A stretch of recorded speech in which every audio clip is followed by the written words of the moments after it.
गोप्यः कामाद् भयात् कंसो गोप्यः कामाद् भयात् कंसो द्वेषाशयो नृपः।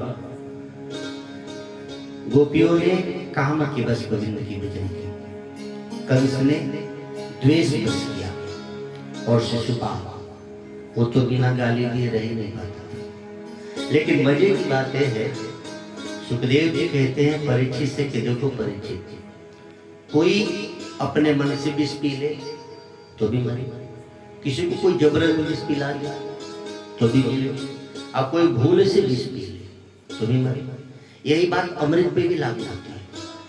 कोई मन से अमृत पी ले तो अमर हो जाए, कोई उसको जबरन अमृत पिला दे तो भी अमर हो जाए, कोई भूलवश भी अमृत पी ले तो अमर हो जाए। क्यों?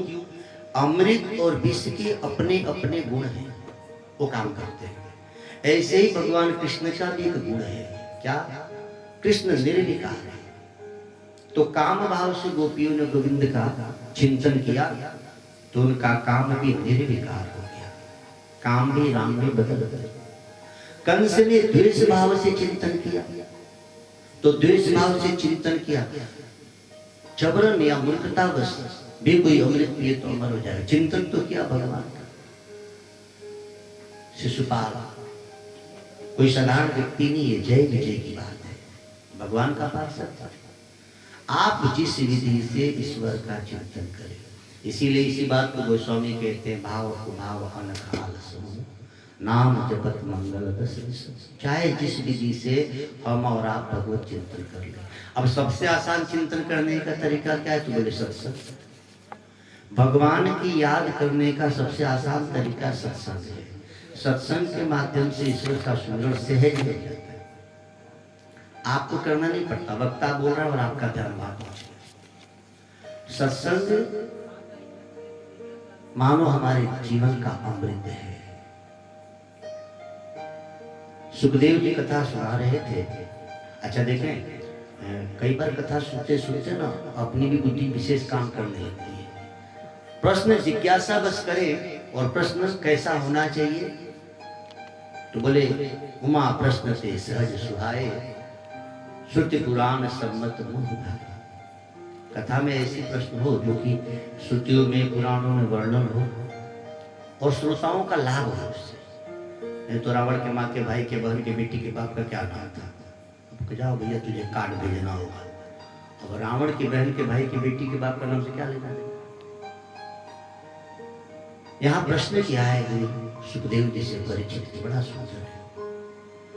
परीक्षित ने कहा कि गुरुदेव आप काफी देर से कथा सुना रहे हो, 2-3-4 दिन हो गए, और आपकी कथा सुनकर ही लगता है कि भगवान समभावी है, सब पर समान रूप से कृपा करते। जैसे सूर्य नारायण है, तो सूर्य नारायण ऐसा तो नहीं करते कि भाई खाली हिंदू को प्रकाशित हो, उनके लिए सब जैसे, जो उनको जल देता है वो भी, जो नहीं देता है वो।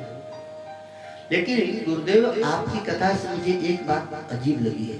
सुखदेव जी ने कहा क्या? बोले यदि भगवान समभावी है और भगवान सम में है, समान है, तो बिल्ली चूहा को खा क्यों जाते हैं? अद्भुत प्रश्न है गुरुदेव। भगवान यदि समभावी हैं तो बार बार अवतार लेकर देवताओं का पक्ष लेकर दैत्यों को मार क्यों देते हैं? अच्छा मेरे मन में था कि दैत्य दुष्ट होते इसलिए मारते हैं, वित्रासुर तो भक्त था फिर भी उसको वध कर दिया। प्रश्नों की झड़ी लगा लिया सुखदेव जी के सामने। सुखदेव जी मुस्कुराए। सुखदेव जी ने कहा प्रश्न बहुत अच्छा है पुत्र, व्यवहार में संभावी होना मुश्किल है, लेकिन आपके स्वभाव में संभाव होना चाहिए। देखो तुम जो कह रहे हो ना बार बार कि भगवान पक्षपात क्यों करते हैं, पहले तो तुम बिल्ली और चूहे वाली बात जानो। आत्मा वही बिल्ली में भी है और एक चूहे में भी है, लेकिन आत्मा सिर्फ सत्ता देती है, उसके कर्म से, उसके स्वभाव से, उसके बुद्धि से, मन से, विचार से आत्मा का कोई लेना देना नहीं। जैसे पावर हाउस से बिजली आई तो वही बिजली मंदिर में भी है और वही बिजली कसाई घर में भी है। कहीं पे हत्या हो रही है और कहीं पे घंटा बजाए जा रहे हैं, आरती गाई जा रही है। लेकिन उस सत्ता को इन दोनों से लेना देना नहीं। तो ये जो बिल्ली और चूहे की तुम बात कर रहे हो पुत्र, ये दोनों अपने अपने स्वभाव से और अपने अपने प्रारब्ध से एक दूसरे से मिलना और एक दूसरे के प्रति आहार बनना है, लेकिन दोनों में ईश्वर सर्वत्र रूप से जानते हैं। अब तुम कह रहे हो कि बार बार देवताओं का पक्ष लेके दैत्यों को क्यों मारते हैं? तो हे पुत्र परीक्षित, वास्तव में भगवान मारते नहीं, भगवान उनको तारते हैं। तुमको लग रहा है कि मारते हैं। जैसे विद्यालय में जब तुम पढ़ते थे तो तुमको कभी टीचर ने मारा तो तुमसे द्वेष था क्या? तुम्हारी गलती को दूर करने के लिए और तुम पढ़ने में ठीक हो जाओ। ऐसे ही परमात्मा भी जब मारते हैं दैत्यों को तो उनसे द्वेष नहीं हो, जानते हैं दैत्य भी मेरे रूप है, मेरे स्वभाव में। ईश्वर के बिना क्या है? सब में परमात्मा ही है। समझिए, जैसे मिट्टी की मूर्ति, मिट्टी की छोटी मूर्ति, एक बड़ी मूर्ति, एक उससे बड़ी मूर्ति, एक और बड़ी मूर्ति। दुर्गा पूजा बीता तो उसमें आपने देखा होगा, सबसे बड़ी दुर्गा जी होती है, फिर नीचे छोटी छोटी कई कोई राक्षस, कई देवता आदि बने होते हैं। अब लगता है कि ये दुर्गा जी बड़ी सी हैं, जो दुर्गा जी हैं उनके नीचे जो बड़ा सा है वो शेर है और छोटे छोटे गणेश जी हैं, अनेक अनेक देवता। लेकिन वस्तुतः देखा जाए तो सब मिट्टी थी ना। यदि तत्व से देखा जाए तो सारी मूर्तियों में मिट्टी है, देखने में अलग अलग है। वो राक्षस भी मिट्टी का बना है और दुर्गा जी भी। ऐसे ही ईश्वरो सर्वभूतानां हृदय से तिष्ठति। यही कारण है कि गोस्वामी ने कहा सिया राम में सब जग जाए। अब सब जग में सिया राम आ गए तो उसमें दुष्ट भी आए और सज्जन भी आए ना। प्रणव संत असज्जन चरना। तो सुखदेव जी कहते हैं कि देखो, जैसे कोई है मालिक, उसके घर में बेटी भी है, बहन भी है, माँ भी है, पत्नी भी है। अब सबका पालन पोषण तो वही करता है कमा के। यहाँ तो समता दिख रही है तुमको, लेकिन व्यवहार में देखो तो सबके साथ एक जैसा व्यवहार नहीं है। माँ को प्रणाम करेगा तो क्या पत्नी को भी करेगा? अब यहाँ पे व्यवहार में विषमता तुमको दिख रही है। तो व्यवहार में कदाचित समता संभव नहीं है पुत्र, लेकिन परमात्मा वास्तव में संभावी ही है।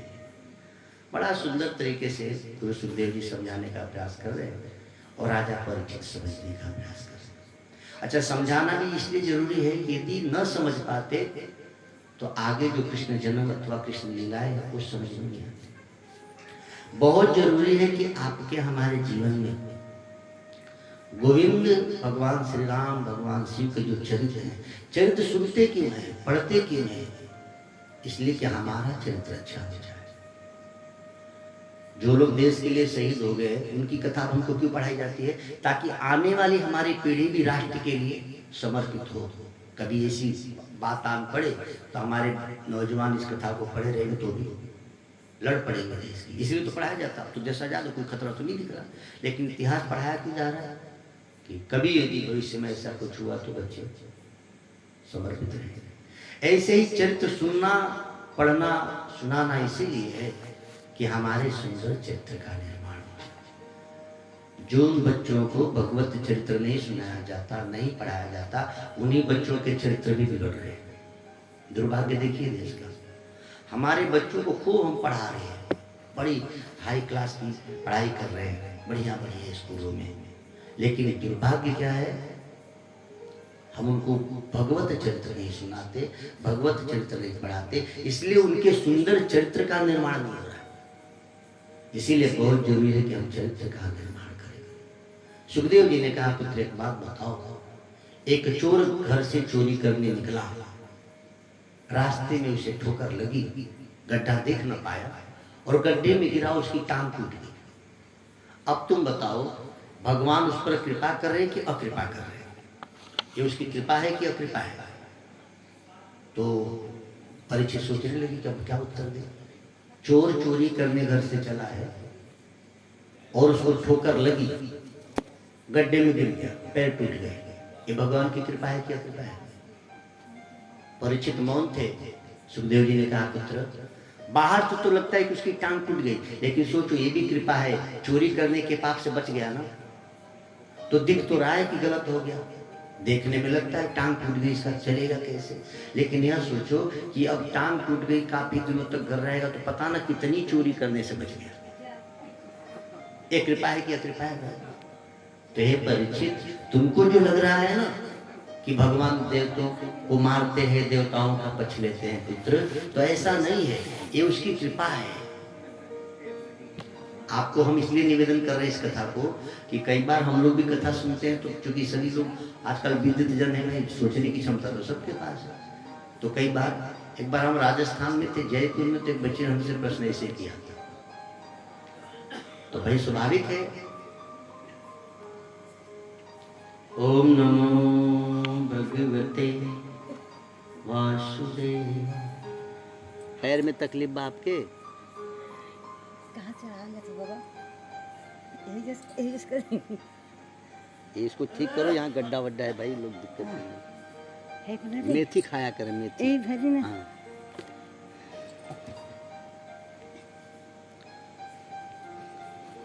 ग्रंथ कहते हैं ना आयुर्वेदिक कि 40 की उम्र के बाद हर आदमी को रात को 1 चम्मच हल्दी गर्म जल या दूध के साथ लेना चाहिए। कभी न गैस होगा, ना आपको जोड़ों के दर्द होंगे। बुढ़ापा की सबसे अच्छी दवा है। गर्मी में आधा चम्मच, ठंडी में 1 चम्मच, ठंडी भी नहीं लगेगी। हल्दी राम लाल। हम लोग दवा खाते हैं, आयुर्वेदिक औषधि हम नहीं लेते, ये औषधि है। एक राजा ने अपने एक मित्र राजा को सुरमा भेजा। आंखों में सुरमा लगाते हैं, और सुरमा भेजते इसमें उसने एक पत्र लिखा कि ध्यान रखना, इससे मात्र 2 ही आंखें ठीक हो सकती है, लेकिन इतना अच्छी दवा है कि चाहे आदमी कैसा भी कभी का अंधा हो, लगाते ही उसको आंख को रोशनी आ जाएगी। अब राजा के पास अद्भुत औषधि तो आई, लेकिन सोच में पड़ गया कि मेरे राज्य में अंधे तो बहुत है और मात्र 2 ही आंख इससे ठीक होगी। अब इसको दूं किस प्रिय रिश्तेदार को दूं? बहुत सोचने के बाद राजा ने विचार किया कि मेरा जो मंत्री था बड़ा सुंदर सलाह देता, बड़ा बुद्धिमान था, लेकिन आंखों की रोशनी जाने के कारण उसने अवकाश ले लिया, घर पे रहता है। कभी कभी परामर्श लेने के लिए उसके पास मुझे जाना पड़ता है। क्यों न सुरमा उसको लगा दूं, ठीक हो जाएगा तो दरबार में आ जाएगा, राज अच्छे से चलेगा। राजा ने दोनों आंख से नेत्रहीन हो चुके उस मंत्री को बुलाया और कहा कि देखो, ये बड़ी अद्भुत औषधि मेरे मित्र ने भेजा है, मात्र 2 ही नयन इससे ठीक हो सकते हैं, तो तुम अपने आंख में लगा लो। बात छोटी सी, बड़ी समझने लायक है।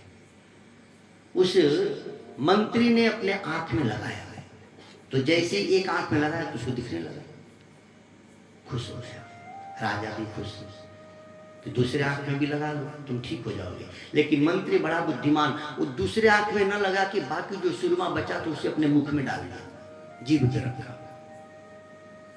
तो राजा ने कहा बड़े बेवकूफ हो, दूसरे आंख में भी लगा लेते तो दोनों आंख ठीक हो जाती है, तूने क्या कर दिया और जिंदगी भर काना बन के रहेगा। मंत्री ने कहा हुजूर, मैं भला काना बन के रहूं, लेकिन आज के बाद मैं कईयों की आंख ठीक कर दूंगा। मैं दूसरी आंख में लगाता तो 2 आंखें ठीक होती ही होता, लेकिन मैंने इसको चख लिया, मैं जान गया हूं कि इसमें क्या क्या पड़ा है, और मैं खुद ही बना दूंगा। कहने का अर्थ यह है कि भागवत और मानस भी ऐसे ही है। एक को आंख बना लीजिए और एक को श्वास बना लीजिए तो काम बन जाएगा। आप तो तरेंगे, औरों को भी तार देंगे। मानस को और भागवत को, एक को नयन बना लिया जाए और एक को श्वास बना लिया जाए, तब कईयों को बना के दिया जा सकता है। कईयों की आंखों की रोशनी जैसे वो वापस ला सकता है, वैसे आप और हम भी कई सोए हुए को जगा सकते हैं, कई भटके हुए को राह दिखा सकते हैं, कई पिछड़े हुए को परमात्मा से पुनः मिला सकते हैं। तो सुखदेव जी ने कहा पुत्र, परमात्मा जो करते हैं वो अच्छा करते हैं। हमको आपको समझ में नहीं आता तो हम तर्क करते हैं, क्यों? हमारी बुद्धि वहां तक पहुंच नहीं पाती। एक आर्किटेक्ट था जो डिजाइन बनाते थे, आर्किटेक्ट थे, तो उसने कहा कि दुनिया में कई किताबें लिखी गई हैं अलग अलग, हम लोग ऐसी पुस्तक लिखे तो आज तक किसी ने नहीं लिखा है। तो उसके असिस्टेंट ने कहा ऐसा क्या लिखोगे? बोले हम लोग भगवान पे खोज करेंगे। बोले भगवान पे क्या खोजेंगे? भगवान पे तो बड़ी धर्म ग्रंथ लिखे गए। बोले नहीं, हम लोग भगवान की कमी ढूंढेंगे। कैसे कैसे महान है। पढ़ने लिखने के बाद बोले अब भगवान में कमी ढूंढेंगे, वो लिखेंगे ताकि दुनिया को पता लगे परमात्मा कहाँ मिस्टेक किया हुआ। अरे तेरी बुद्धि। कई ऐसे निर्लठे इसको कहेंगे, थोड़ी सी बुद्धि हुई नहीं, थोड़ा सा पद मिला नहीं, अब भगवान में ही कमी, शास्त्र में ही कमी ढूंढो। तो कमी ढूंढने निकला, साथ में उसको रखा कि मैं बताऊंगा तू लिखना, जहां कमी देखूंगा भगवान की।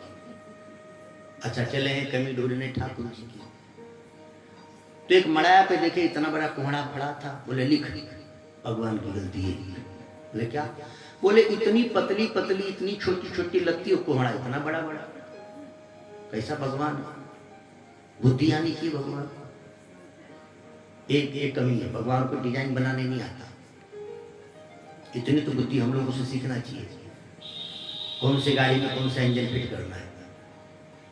पहुंचा, गर्मी का दिन तो था ही, आम के बगीचे में सो रहा था। सोचा इसमें भी कुछ कमी ढूंढूं। बोले गलती नंबर 2 लिख, कोहड़ा इतना बड़ा, पेड़ छोटा, आम का पेड़ इतना बड़ा, फल छोटा। भगवान की गलती नंबर 2 लिख लिख। ये कैसा भगवान है? अच्छा ठाकुर जी को भी मौज आई होगी, गर्मी का दिन, हवाएं चलती हैं, सो के कमी निकाल रहा था, इतने में एक आम आके नाक पे गिरा। अब आप कल्पना करें, कच्चा आम इतना बड़ा नाक पे गिरे तो क्या हाल हुआ होगा। थोड़ी देर के लिए तो बेचारा इसको मुरझाए बेहोश जैसा हो गया। उसका जो साथी था दौड़ कर गया, जल ला के इसके मुंह पे छांटा। बोले अब तीसरा क्या लिखूं? इसने कहा जो लिखा था वो सब काट। बोले क्यों? अरे बोले वो जो करता है सही करता। कहीं आप कोहड़ा लगाया हो तो मेरा क्या हाल होता है यार। वो जो करता है सही करता है, मेरी बुद्धि अब काम की है। कई बार हमको आपको ये समस्या होती है कि हम भगवान में ही कमी ढूंढने लग जाते हैं। हमको आपको ढूंढना अपने में कमी, जो अपने में कमी ढूंढते हैं वो समझ जाते हैं, जो ईश्वर में कमी ढूंढते हैं वो रावण हो जाते हैं, कंस हो जाते हैं, हिरण्यकशिप हो जाते हैं। भागवत कहती है कि प्रहलाद का जीवन, हिरण्यकशिप जी का जीवन और आपका हमारा जीवन, इन तीनों का देखो क्या सुंदर व्याख्या है। बोले एक होती है सद्वासना। सद्वासना माने सिर्फ ईश्वर को पाने की ही वासना है, ये तार देती है। जैसे प्रहलाद जी को था, लाख लाख दुख दिया, बस एक धुन सवार थी। दूसरी होती है असद्वासना। असद्वासना मतलब खाली गलत कार्य में ही बुद्धि लगी हुई है, जैसे रावण जी और हिरण्यकशिप जी की थी। कोई भी अच्छी बात समझ में नहीं आई, चाहे कोई समझा के बल तक कर। तो एक सद्वासना जैसे ध्रुव और प्रहलाद, दूसरी असद्वासना जैसे हिरण्यकशिप जी, रावण जी आदि आदि, और तीसरे में हम और आप हैं मिश्र वासना। कथा में आते तो सोचते हैं कि अब भजन करेंगे, खेत में जाते सोचते हैं कि कल से खेती करेंगे, नौकरी करते सोचते हैं प्रमोशन हो जाए, चुनाव आ जाएगा सोचेंगे अब चुनाव लड़ लेंगे। ये मिश्र वासना, हम बीच में हैं। अब सत्संग सुनने से सद्वासना बढ़ेगा और कुसंग करने से असद्वासना बढ़ेगा। बीच में तो आप हैं। इसीलिए कहा जा रहा है कि सत्संग कीजिए, तुलनता ही सकल मिली, जो सुख लो सत्संग। हम सत्संग की तरफ बढ़े। आज की कथा से माताओं को सीख लेनी चाहिए, बड़ी सुंदर बात है। हिरण्याक्ष जब मारा गया, अच्छा उपदेश देना दुनिया का सबसे सहज काम है। आप सुन रहे हैं तो आप बड़ा काम कर रहे हैं, हम सुना रहे हैं तो मेरा छोटा काम है। रामचरितमानस के सुंदर कांड का 60वां दोहा बड़ा सुंदर है। सकल सुमंगलदायक रघुनायक गुणगान। सुंदर कांड की कितनी सुंदर बात। सादर सुनहि से ते तरही, भव सिंधु बिना जल जा। ये नहीं कहा कि कहने वाला करेगा, हो सकता है कहने वाला दक्षिणा के लिए कह रहा हो। जो लोग जैसे जो लोग कंपनी में काम करते हैं तो उनकी तो पेमेंट फिक्स है, लेकिन उस प्रोडक्ट से जितना कंपनी के मालिक को लाभ होता है बनाने वाले को थोड़ी होता है, उसकी तो पेमेंट फिक्स है। सादर सुन ही सिद्धि तरही, वह सिंधु बिना जल जा। सुनना बड़ा उत्तम कार्य है। आप सुन रहे हैं, आप सभी को साथ साथ हिरण्याक्ष के मरने पे हिरण्यकशिपु जी ने बड़ा सुंदर उपदेश दिया है माता दीति जी को, अपनी मां को। खुद उपदेश दे रहा है और बाद में देखो तो स्वयं ईश्वर से बैर कर बैठा। यानी कई बार ऐसा होता है। यही बात उस दिन हम लोग सुन रहे थे आत्मदेव जी के लिए। आत्मदेव जी भी ऐसे ही दूसरों को तो ज्ञान देते और खुद पुत्र के लिए हुए। तो भागवत जी में सुखदेव जी कहते हैं, पुत्र हिरण्यकशिपु ने उपदेश तो दिया, फिर सोचा कि हरि से युद्ध करूं, लेकिन नहीं, पहले वरदान मांगा। इस कथा से माताओं को सीख लेनी है, धर्म पत्नी यदि बुद्धिमान है तो पति कैसा भी हो उसको हरि भजन करवा सकती है, अच्छे पुत्र की प्राप्ति हो सकती है। लेकिन यदि पत्नी ही भक्त न हो तो पति चाहे कितना हो बेचारा भक्त। महिमा माताओं की है, इसीलिए भारत का सनातन धर्म माताओं को विशेष पर्व बनाया, आप पर विशेष ध्यान दिया। हिरण्यकशिपु जी तप करने गए हैं और भगवान बृहस्पति जी नारायण बन के, तोता बन के नारायण नारायण कर रहे हैं। समझने लायक बात है, हिरण्यकशिपु जी को नारायण शब्द पसंद नहीं आता। ये बड़ी सुंदर बात है। कई बार कईयों को कथा अच्छी नहीं लगती। जिनको कथा अच्छी नहीं लगती समझो हिरण्यकशिपु के बिछड़े हुए भाई हैं। बाकी सब अच्छा लगेगा, डीजे बजाइए और कुछ कीजिए, कथा हो तो बोले कहा हो तो, अरे कथा नहीं है। इस कथा का एक मूल ये है कि जब वो तपस्या बीच में छोड़कर आए तो माता कयादु ने बड़ी बुद्धि से पूछा कि आखिर क्यों चले आए। माताएं सुन रही हो ना, अपने पति को बुद्धिमानी से भगवत नाम जपा दो, यदि ठीक से अपने मन से न जपते हो तो फायदा क्या है। दैत्य कुल में भक्त प्रहलाद का जन्म होता है। भक्ति की कितनी महिमा है, भक्ति की महिमा को दुनिया न समझ पाती, भक्ति में वो शक्ति है प्रभु को भी बुला लाता। ओम नमो भगवते